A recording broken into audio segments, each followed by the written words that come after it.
I'm super excited to have Glen Weyl here. Glen from the RadicalxChange project. He co-authored a fantastic book on radical markets. He's done a lot more thinking since then and before as well. I will share his longer bio here in the chat.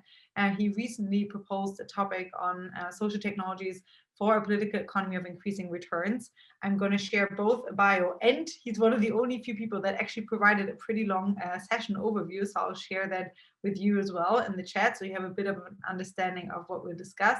After his presentation, we'll move to a Q&A, and we can decide then if we want to have it on the record or off the record, and I'll check in with Glen as well. So because I think at our last meeting, which I think lasted for almost 2.5 hours or something, much of it was off the record, which was actually quite nice. So let's see how we play it this time. But Glen, I'm incredibly excited and honored to have you here.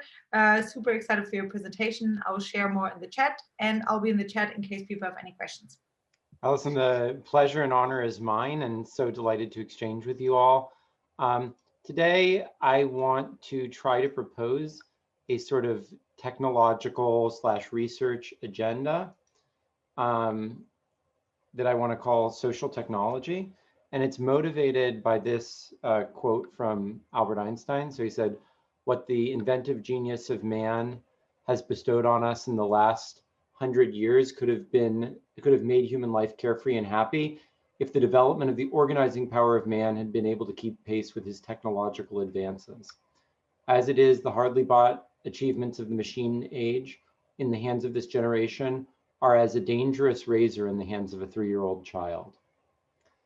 And I want to try to take this analogy between sort of political, economic organization and technology quite seriously. If you think about the advances over time in communications technology, they roughly take us from very thin representations of what it would be to exchange with someone in person to richer and richer ones, writing, the telegraph, telephone, television, video conferencing. We get more and more of the richness of in-person interactions at scale with the advance of communication technologies. And I want to suggest that we could aim for something similar with political economies, that there's an enormous amount of richness that pervades our lives in small groups, within that Dunbar number of 150 people we can sustain rich social relations with. But most of these are missed in sort of the tokens and structures that we use for large scale, more anonymous social interactions. And I want to try to suggest a research agenda around filling that gap. So to do that, I'm going to take one relatively specific example, which is the issue of increasing returns. I think it's one of the most important things that's missed by standard capitalist organization. And I want to illustrate some ideas that are being already applied about how we can start to get towards something that would be an optimal political economy for a setting of increasing returns.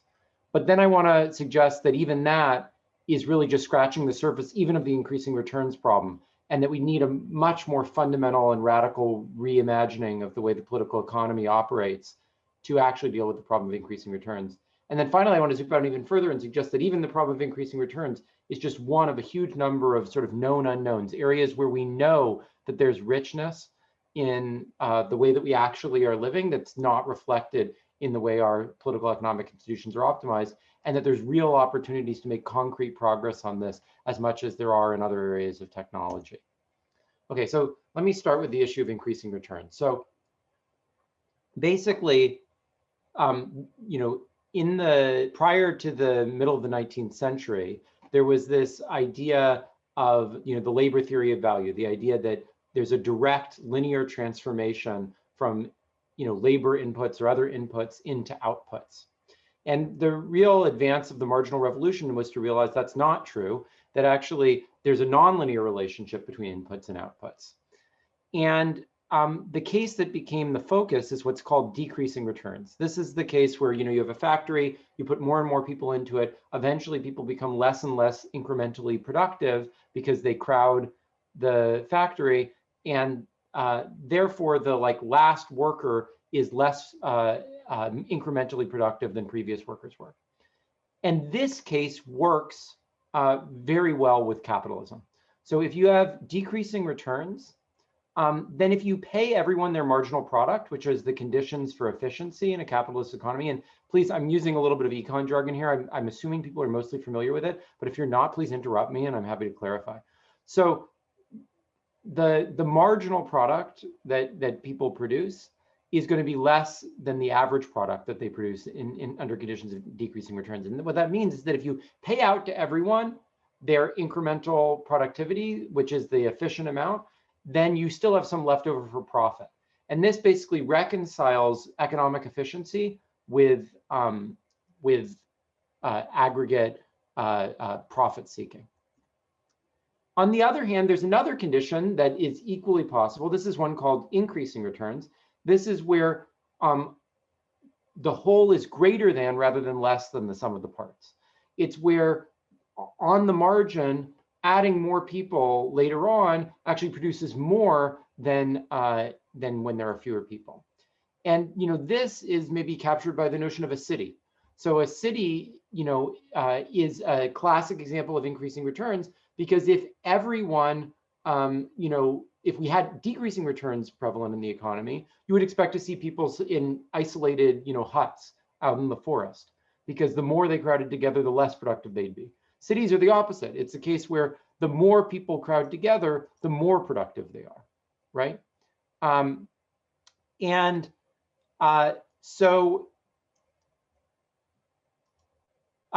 problem with increasing returns, is that if you pay out to everyone their marginal productivity, then you're going to, in a condition of increasing returns, consume more than everything that's produced. Because on the margin, people are more productive than they are on average. So this makes it impossible to be both, have a profit-driven system and have economic efficiency. Maybe like a nice illustration of this is, imagine you tried to take all of the things that contribute to our lifestyle and like pay out to them their value. So you said, well, I'd be willing to pay $20,000 to have Google, and I'd be willing to pay, $50,000 a year to have toilets, and I'd be willing, and you start adding those things up, and it adds up to way more than your income. And the reason is that all those things together are complementary contributors to your lifestyle. So trying to decompose them sort of is not really feasible. It sort of would undermine the whole structure. Okay, so what happens when you try to have capitalism with increasing returns? Well, either you end up basically putting some kind of monopolistic structure in charge, in which case you end up inefficiently and wastefully excluding people and concentrating power in a small number of hands. Or you don't, and then you allow you don't have the funding to support the activity. So these are like roughly represented by the models of kind of like, caricature of Bill Gates in the 1990s. I'm a Microsoft employee, by the way. And the open source software community, which has a lot of trouble supporting the protocols that underlie a lot of the open internet. Okay. But the problem is that while increasing returns just don't fit well with capitalism, they're at the core of everything that capitalism claims for itself.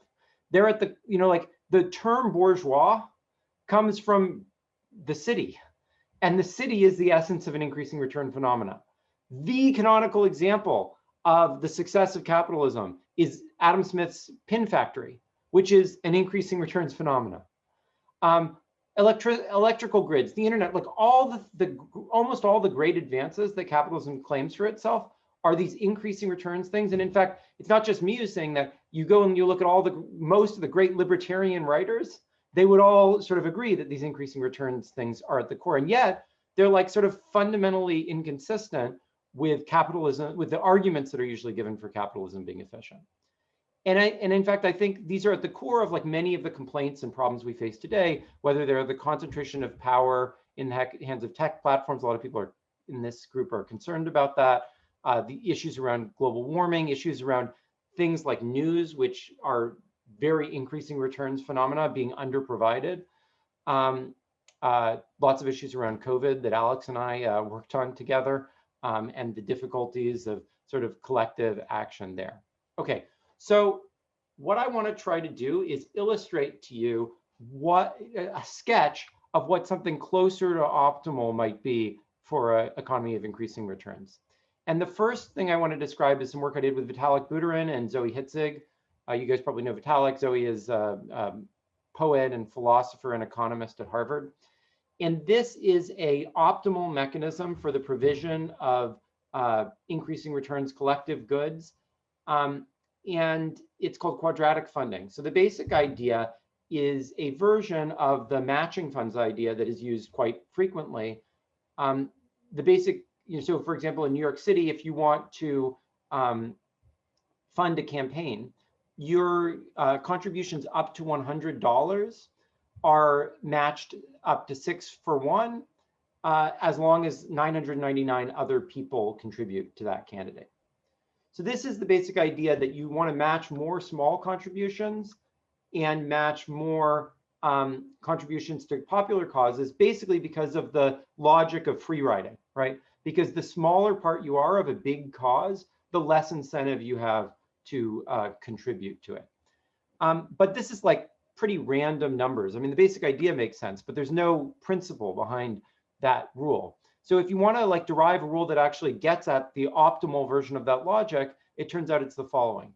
You want the amount received by the organization to be the square of the sum of the square roots contributed to it. The basic logic behind this, I won't go into it in too much detail, but it's very similar to like Kant's categorical imperative. What you want everyone to do is not say, what if I contribute $1 more? What's the cost benefit on that? Instead, you want everyone to say, what if I could get everyone to contribute sort of in proportion to how much it matters to them more? So if I could sort of tax everyone in the right way, what tax would I set? And that is exactly what this quadratic rule does, as it turns out, because it sort of gives a matching for your contribution that's proportional to the inverse of your sort of share in the total value that's being created in the community. And you can just, that's a simple sort of mathematical exercise that you can do here.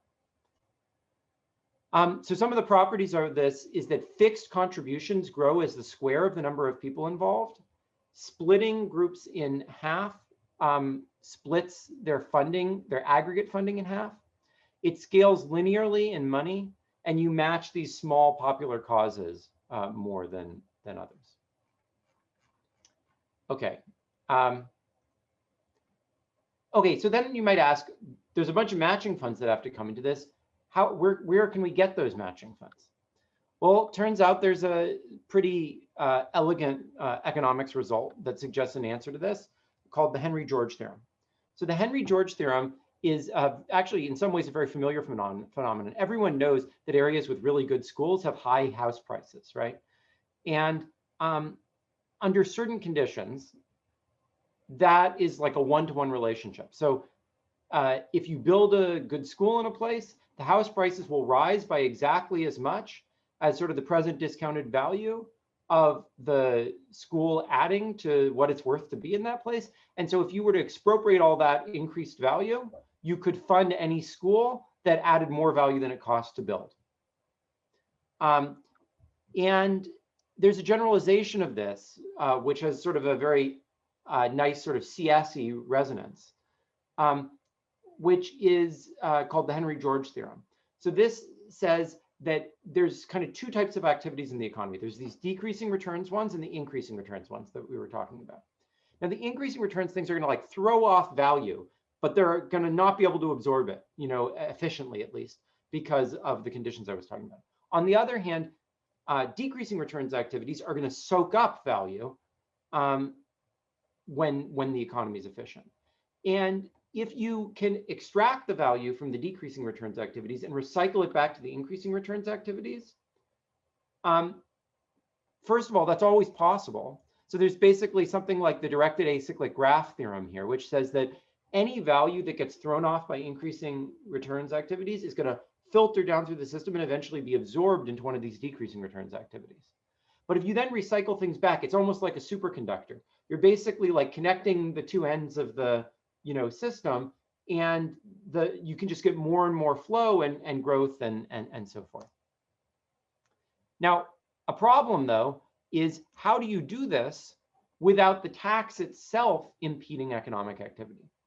Well, it turns out that there's a clever design that was actually originated by Sun Yat-sen, and before him, it was used in ancient Greece and by the Danish kings of the 16th century, but is sort of most completely designed by Arnold Harberger, a University of Chicago economist, as a solution for property taxation in Chile.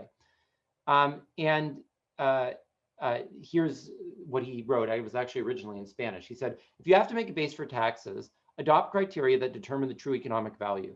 The solution that the economist offers is simple and direct. Allow the owner to declare the value himself, make the values public, and oblige the owner to sell his property to any person willing to pay the declared value.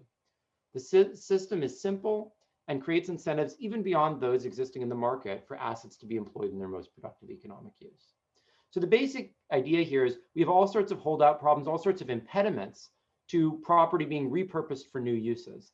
And you can think about that in a sort of private market context, but you can also think of it in a political context. A fundamental principle that I think everyone who believes in democracy believes in is that you shouldn't have one vote one time forever.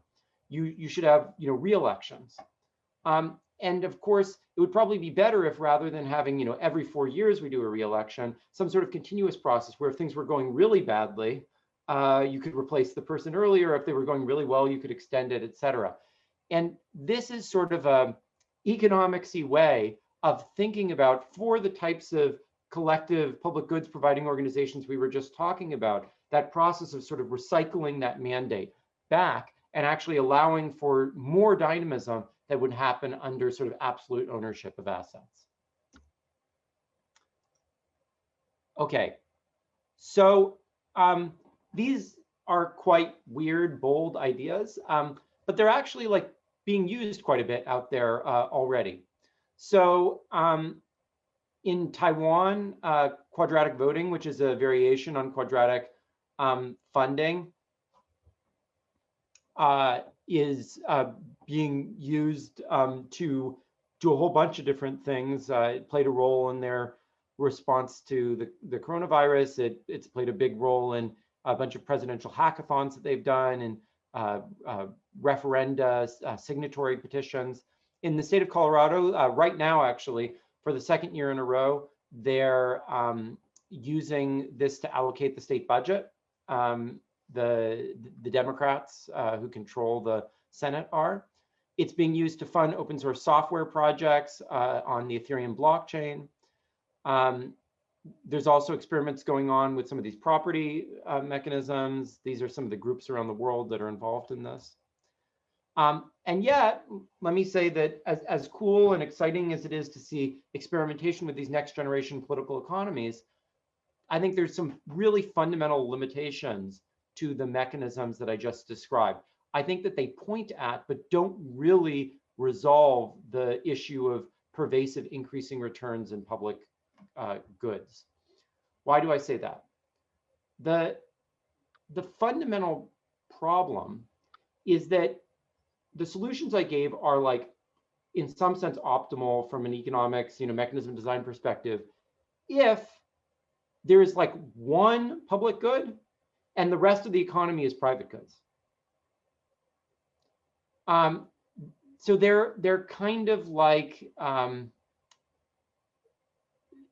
they're meant to address a situation where the thing that they're addressing is non-generic.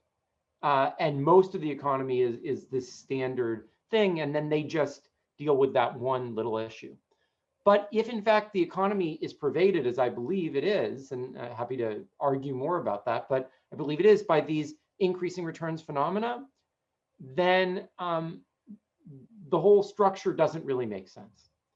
And the reason is that in those mechanisms, there was this thing called money.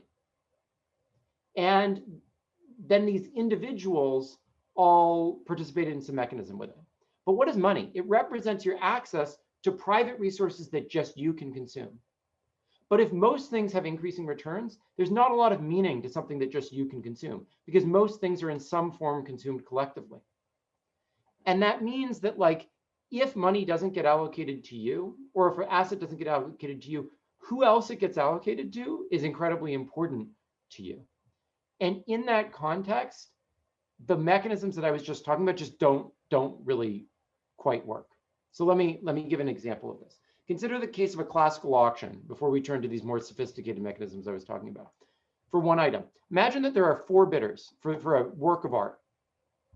There's a public art charity in New York City that's going to hang it on its wall. There are 2 employees at the same consulting firm in New York City down the street from the art museum who want to hang it on their walls in their office. Or there's someone from a foreign country. Now, if person A from the office doesn't win it, they know that person B will win it, put it in their office, and they'll get probably 50% of the value that they get from putting it in their own office. If the charity wins it, they'll probably get 10%, because at least they can go down the street and see the art. And if the foreign country wins it, they'll get nothing. So in this context, like a auction that's based on this notion of like a flat, even playing field across people and open competition just doesn't get at the nature of the actual problem that's going on, either in terms of how people care about the distribution of resources or the winner of the auction itself. Another example of this is, you're trying to do quadratic funding. This is me and my wife. Are me and my wife different people in quadratic funding?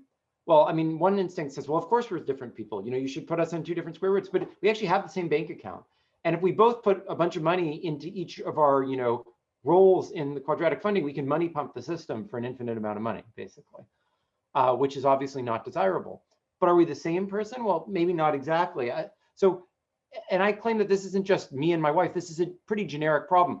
Everyone has different social relations with each other. And so the real problem we face is not how do you align the selfish individual with the common interest, but rather, how do you deal with the fact that people have different social relations and that these social relations will make them in more or less of a cooperative mode versus a competitive mode when they face people who are more or less socially distant from them?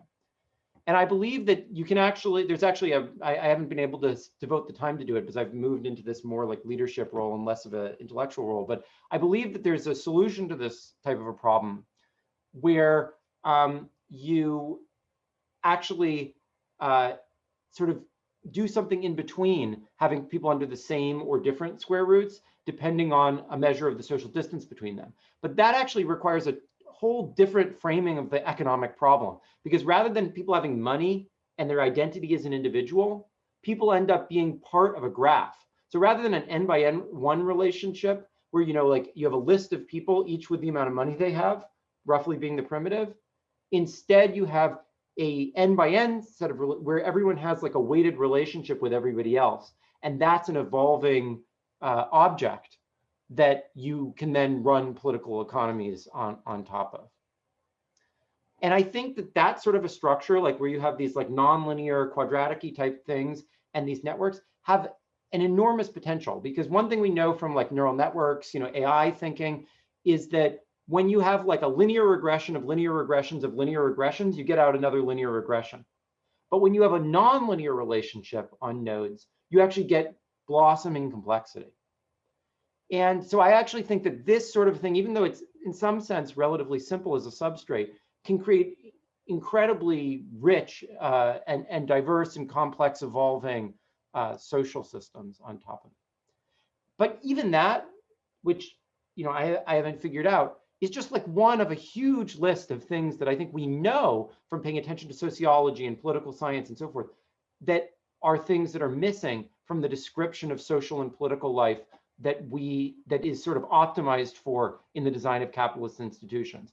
Everything from issues around signaling and cultural understanding to representation to the non-linear ways in which we combine information, not just aggregative ways, but non-linear ways in which we combine information in social exchange, to the community structures around property ownership rather than just the individual conception that underlay that property mechanism I talked about.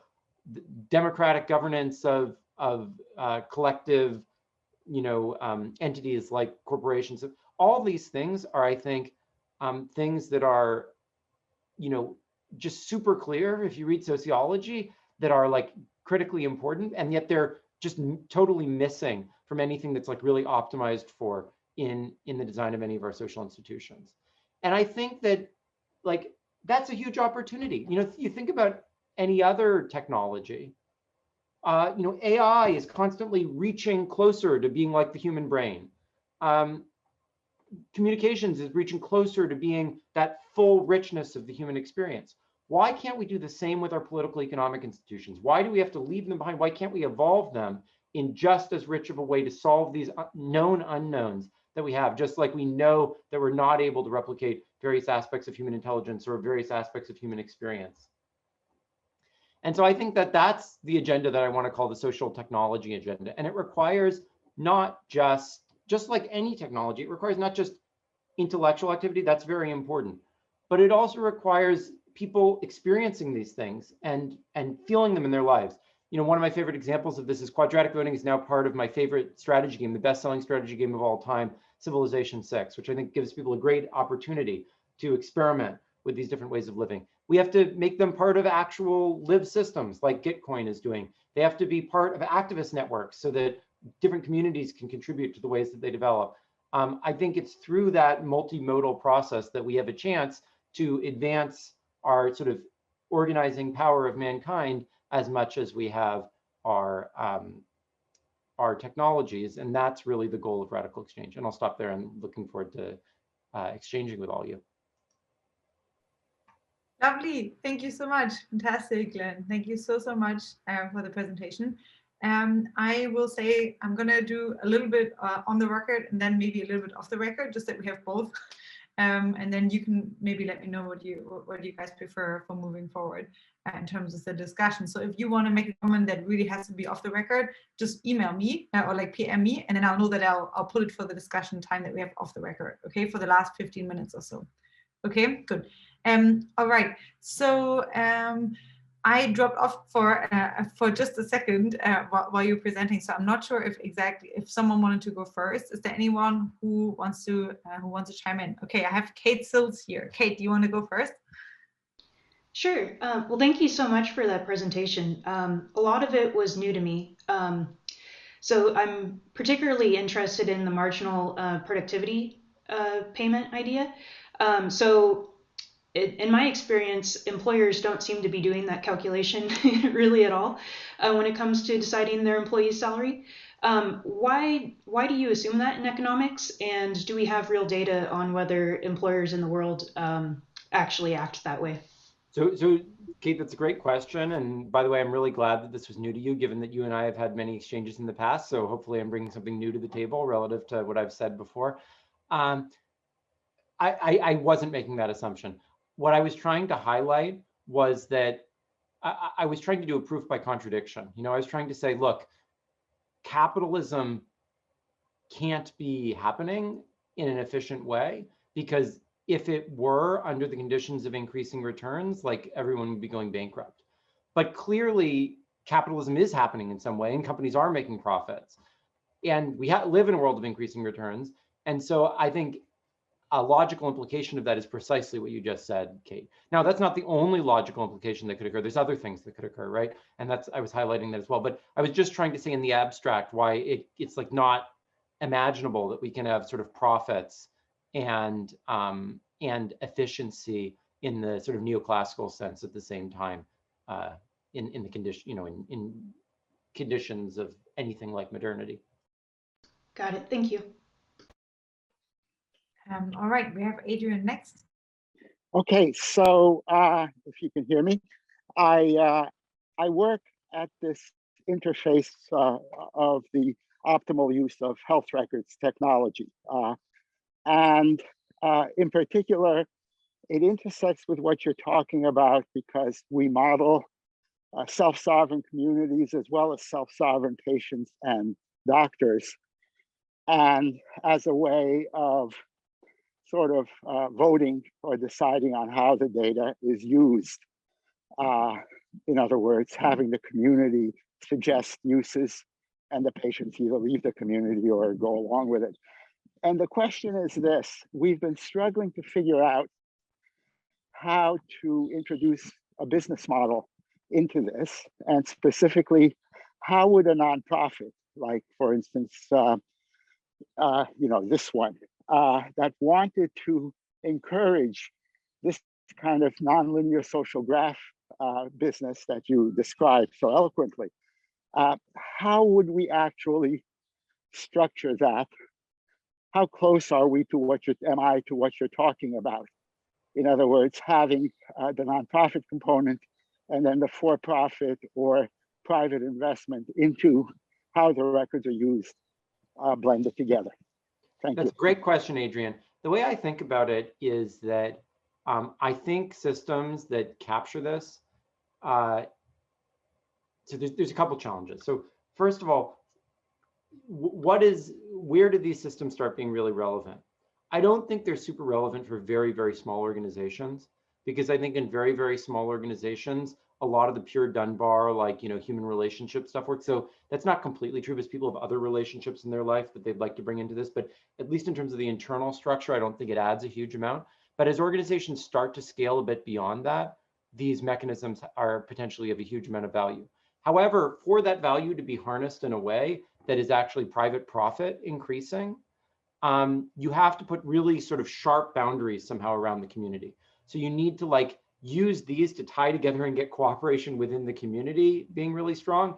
But then, given that you exist within a capitalist society, you actually have to really exclude people outside and really sort of underpay people relative to the marginal product that they're now going to have, which is going to be really large in this context because it's going to harness those increasing returns activities, et cetera. So this is the reason why I think, on the one hand, entrepreneurship and so forth is phenomenal, and it's a great opportunity to illustrate these things and incubate them. And at the same time, it's no substitute whatsoever. In fact, it's a complement for regulation and collective action on higher levels. Because if this actually works, what's going to happen is one of these organizations is going to sort of explode and start monopolizing and taking over the rest of the economy, because it's going to be doing all these really productive things internally and trying to survive within the capitalist world by sort of exploiting others. So there's both great entrepreneurial opportunities there if you do that right, but also lots of reasons to be worried that just pursuing it in an entrepreneurial way is not enough. And right, but if I can get you to focus on my particular problem, which is, what is the role of the nonprofit in establishing the exclusivity that you're talking about, whether it's Foresight or patient privacy rights, which is the one I work with? What is their role relative to the private sector? Yeah, that's a good point. So I guess the way I think about, nonprofits or third sector things is that ideally they can bring together some combination of either charitable or government funding with some amount of kind of revenue generating activity. And that's basically the structure that underlies something like quadratic funding. So they, at least in principle, have the ability to sort of strike that balance that we were just describing, where on the one hand, they can sort of be growing in this organic way, but because they have that other potential funding source, if they're showing results through that other process, they can get support from there not to be as exclusionary. And in terms of the specific applications in medical, I'd have to think through it a little bit more. I've actually interacted with that space some increasingly recently, but I probably have to know a little bit more about exactly what you're doing to give specific advice. But I do think in general, there's a great potential of third sector to sort of offset the problems that come both through public and private sector action. Thank you, that's clear. Thank you. Next one up, we had a question from Peter Eckersley.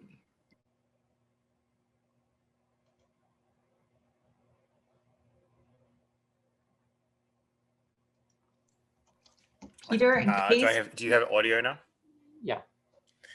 So the degree of coupling graph is like a very powerful thing to show. It does seem, if we think about the social lives we live, that there are partners who we're really close to and share like our full lives with, and then close friends, and then like community members where that coupling graph falls off neatly. What do you think we should do with that information if we can measure it cleanly? Is it just about the quadratic voting formula, or is it like a thing that we would want to use to change a bunch of other economic institutions? And how adversarially robust does that need to be? If we start like balancing things on top of it, does it like mess up the degree of social coupling in some way that we didn't want? So the first thing I have to say is all this is pretty like quadratic voting, quadratic funding, like like all this, that's all still really like speculative.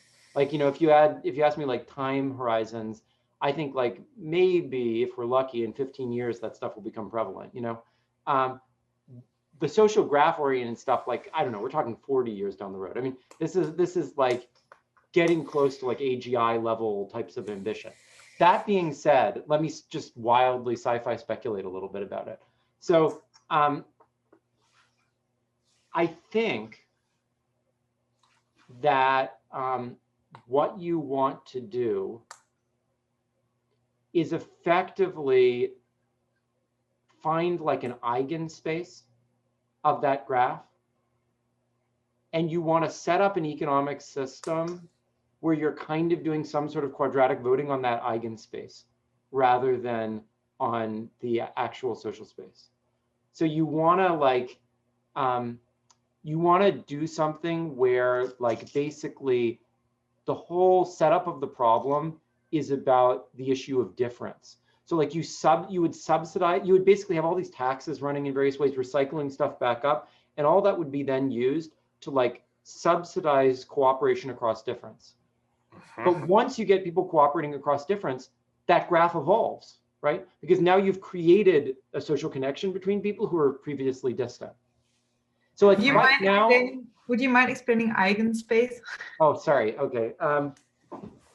Is it I worth know trying to explain eigenspace, Peter, or should I just like throw that away? I don't know that I need to tug on you for a definition. I mean, what I heard was you're looking for invariance. You're looking for points at which the transformation you do by adding some redistributive or allocative institution over the top leaves you with an unchanged graph structure. Yeah. So like one way to think about it is that like in like the way we usually treat it is that we've got a bunch of atomic individuals out there and they're just operating in some like market thing, but like that's absurd for the reasons that I was just talking about. Instead, what we actually have is people with all these relationships among each other. So the question is like, what are actually the underlying independent forces that are out there? They're not individuals. Like maybe they're like racial groups, or they're probably not that either. Like it's a hugely evolving thing. You see what I mean? And like actually what you want to do effectively is have some kind of weighted quadratic type representation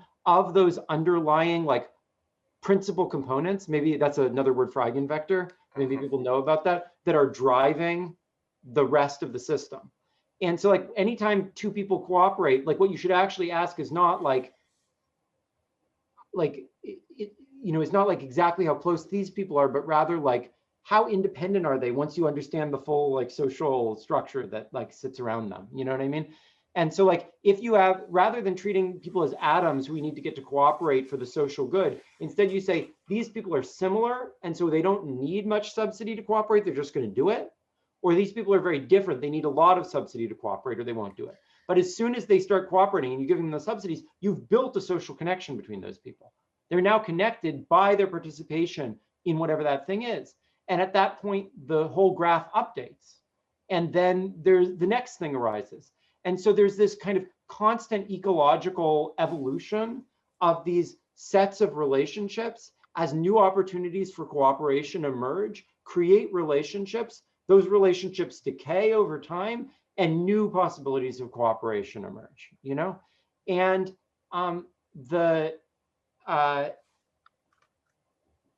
like that replaces money, like money, like we do something similar with money. It's like, oh, we have a way to cooperate. We exchange some money. I have more money now. You have less money. You have this good. Like that stuff evolves in the usual like capitalist private property way of thinking about things. That's what happens when we have exchanges. Whereas in this way of thinking about things, it's that whole graph of relationships that evolve as we do that exchange.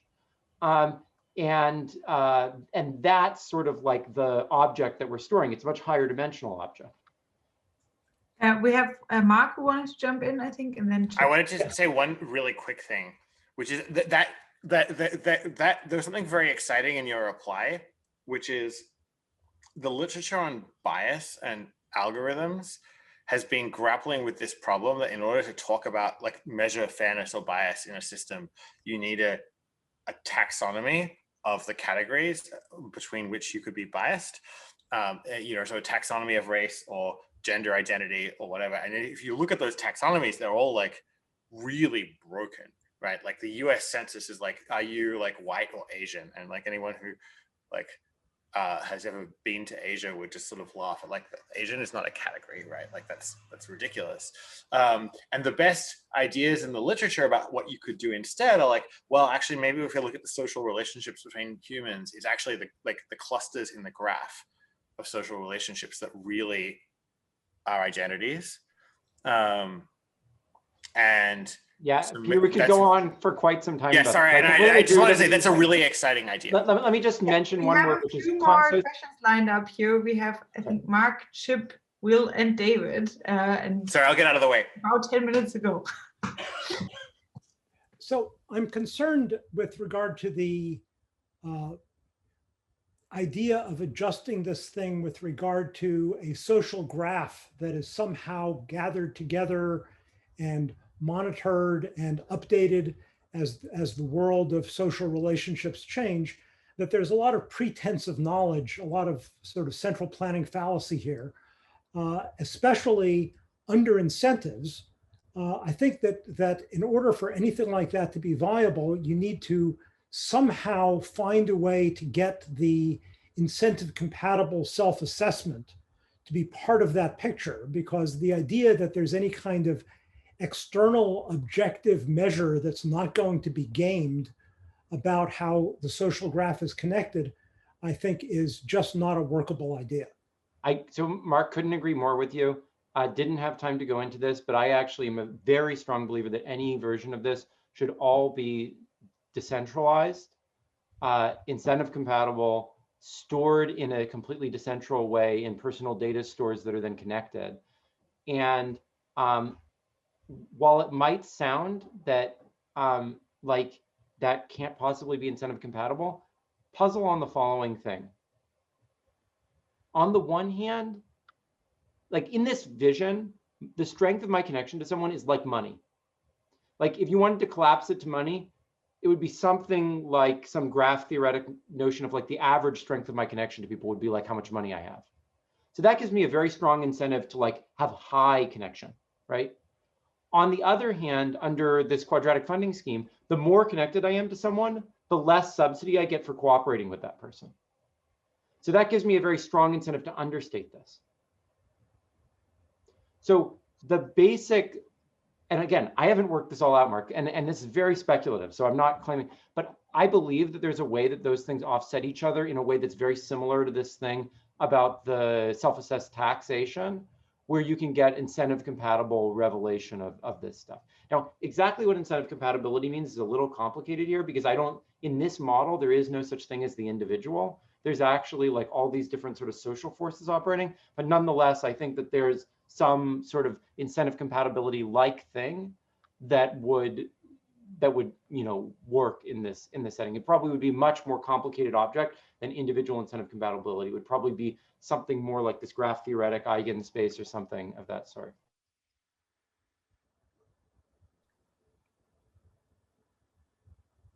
Mark, any questions, comments? Well, just I'm very pleased with that answer. I was not looking or expecting there to be a complete solution to how to design such a thing, but rather the perspective and approach that I was hoping for is exactly what I just heard. Okay, great. And so David and Will just said that with your question, they're both of their questions are covered as well. So I think they both want to ask something relevant. I'm gonna put a paper into the chat that describes some of the elements of the substrate that I was just describing that I have been able to sort of articulate in case it's of interest. Lovely, thank you. And you get a perfect from Will as well. Okay, so thanks. And then we have Chip next. Sorry, keep him waiting. Mark kind of touched on the same concern that I had, but my concern is slightly on a somewhat different dimension, which is, I think first of all, your example of treating you and your wife as individuals or as a grouping, I think that example is I think pretty powerful intuition pump for some of the issues that you're trying to flag there. But the notion of social graphs and the overlap of social graphs and all of that, I think, as Mark said, there's sort of a central planning fallacy thing going on there. The thing that concerns me is this is predicated on the availability of knowledge about the world, data about the world that strikes me that fundamentally does not exist and cannot be obtained. I'm kind of wondering, you think about degrees of connection, degrees of coupledness, social graph, all of that, it's very domain embedded. It's very, and I think your discussion about eigenspaces kind of touches on this a little bit, but it's like you're not a member of some social graph. You're a member of an infinite variety of social graphs that aren't discrete. They aren't. It's all kind of blurry, and I don't see how you can model it in a way that doesn't do violence to the kind of underlying reality. And what this translates into in terms of, I think, as I say, I think a lot of the intuitions that you're driving at, I think, are very powerful and absolutely worth exploring. But I don't see how this translates into, say, policy suggestions or things that would be actionable in some way. So Chip, first of all, I think I agree with everything you said. I have a whole range of horizons in which I think about social technology, just as I think most people in the, tech world have a range of horizons in which they think about physical technology. I think, when J.C.R. Licklider wrote Human-Machine Symbiosis, I don't think he was describing, something that was going to become actionable and deployable at scale until the 80s or 90s, right? And that's how I think about this as well. So I think, there's stuff that I didn't even talk about here, like ranked choice voting and land taxation, whatever, which I think probably a lot of people here thinks are just good ideas and we should implement in policy tomorrow. There's stuff like quadratic voting and so forth that I think are really great things to experiment with, but have potentially serious failure modes. And we're learning about exactly what they are. And hopefully eventually we'll figure out a way to make them work and they'll scale up in the next 10 or 15 years. And then there's other stuff which is really like, wouldn't it be great if we could get there? And here's some sketches of, some directions. I don't even know if we did diverge on this, but maybe I have a little bit more optimism that eventually those problems will be overcome and can be overcome in a way that is reasonably robust, but I think it's very speculative. And I entirely agree that I may well be wrong. I just think these are the directions we should be working on and thinking about, or one of the directions we should be working on thinking about, because I think if we don't, we're sort of fundamentally missing out on the chance to do one of the most important advances, which is in the ways in which we cooperate, and that there's just holes that we know are there, that even if this is not the way to fill, we've got to fill in some way eventually. I would be super curious if, for example, you mentioned Gitcoin already, right? And I certainly looked at Gitcoin when writing the chapter. I think we even referenced it, but it's one of the ecosystems which is already using a mechanism like this. So I'd be super curious if you already know, playing this out in the wild, what worked well, what didn't work well, what panned out to be a few of the problems, because I heard a few people, online arguing about, oh, it could potentially incentivize invisible corruption, and a few others arguing that it will create forced riders for things that they really don't want to be contributing to, depending on who that separate entity is that is giving out the funds. I think it depends, and I'd be super curious if you already have a few ideas of how, when you gamed it in the wild, what shook out. Well, look, Gitcoin, I think, has been overall a great success, but as it started to scale, they've run into a lot of problems with what is like the problem with quadratic funding, which is that the basic individualistic notion of like one person being all these separate people non-cooperatively behaving is just like not a good representation of what actually goes on. And like a lot of people in the crypto world call that collusion, but I think that's just a silly name to call it. Like it's, you know, me and my wife going and like contributing to the Glen Alicia fund is not really collusion. It's just like, we're not actually different people. Like we live a life that is deeply connected. So there, you know, how do you overcome that? Well, you know, there's lots of problems about how capitalism and one person, one vote systems are completely broken, and we've built a million kludges around them. And my guess is that with quadratic voting, you might have to build, you know, only 1,000 kludges rather than 1,000,000 kludges, but you're still going to have a lot of kludges to deal with it, because, and you're going to have to develop a whole culture around it as it grows, so that it doesn't get, you know, mercilessly attacked. So, yeah, you know, I think that these things, like any other innovative institutions, grow best in conditions of like general goodwill and understanding of the goals of the system, and the desire to sort of both maintain, you know, independence and individuality, but also participate in the process. And that as you start scaling massively beyond them to, you know, ways that can get attacked, you're going to have to do more and more of sort of limiting the potential stakes that are involved, and trying to actively draw in more good actors than bad actors, and having, you know, tests, CAPTCHAs and so forth. So anyways, I mean, there's a bunch of different strategies, but there's no question that all these mechanisms, as cool as they are, have major failure modes. Every technology is dual use, even if some technologies are a little bit weighted in the right direction. So. Yeah, well, I think it's really nice to see so many people in the Gitcoin space, and generally like experimenting, I think, with it. I think Alan had a question, and that also ties in on positive versus on how well-minded do those agents have to be that participate in this. Alan, do you want to ask a question on AI? Yeah, so this group is voluntary cooperation, but with a focus on AGI, general intelligent agents. How does that affect what you're talking about? So let me first start by saying, and this is not a conversation I have time to have, that like I think that AGI is like not a useful concept, and like I think that like it's not something that I am willing to take as a premise of something like that I'm going to go and analyze. You know, I just don't think it's a meaningful idea.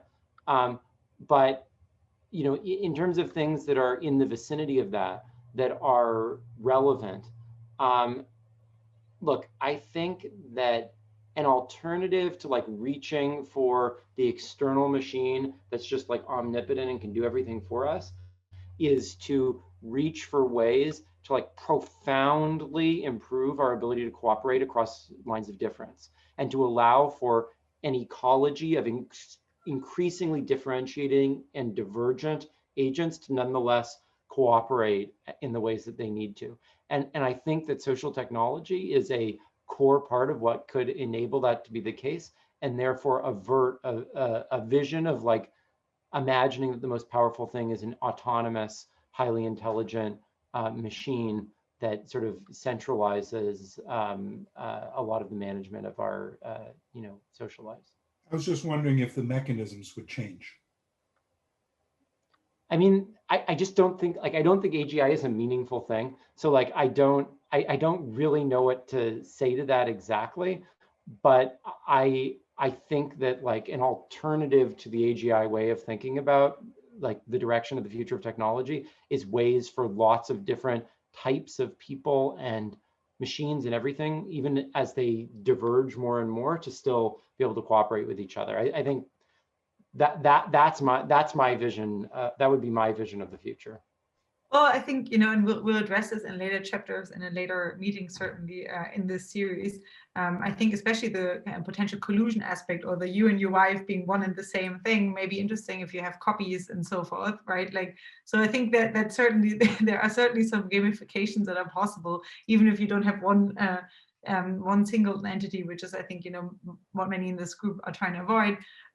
You know, that's a great point, Allison. I mean, like that, I guess that's what I should say is that if you have acceleration of systems that have thin social connections and are doing tons of optimization, that is a threat point to your ability to use mechanisms which inevitably will have some limits to how much they capture all the elements of sociality that are relevant.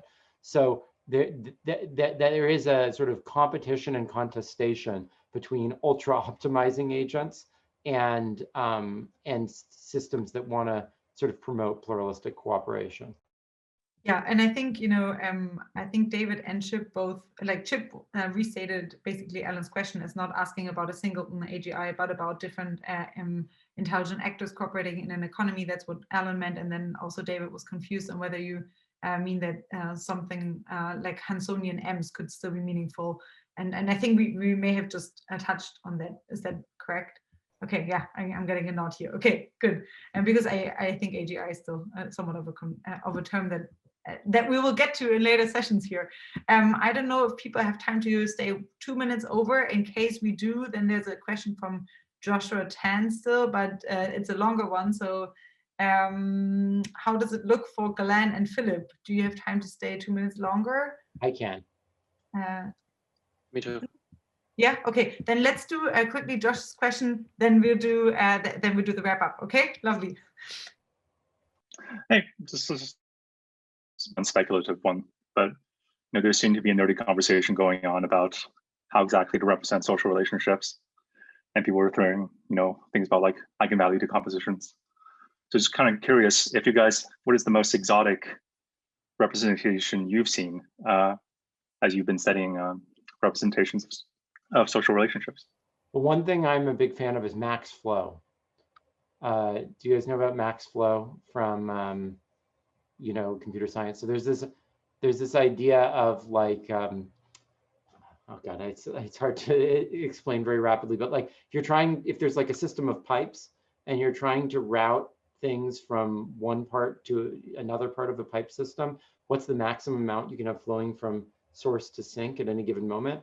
And that's actually complicated. That's not like any of these things. It's actually a property all itself, because there are like, you can go directly or you can go around and so forth. And I think that if you're thinking of like a friends of friends, network of networks type framework, max flow, min cut type approaches to thinking about sociality, I think are pretty important. Lovely. Okay, thank you.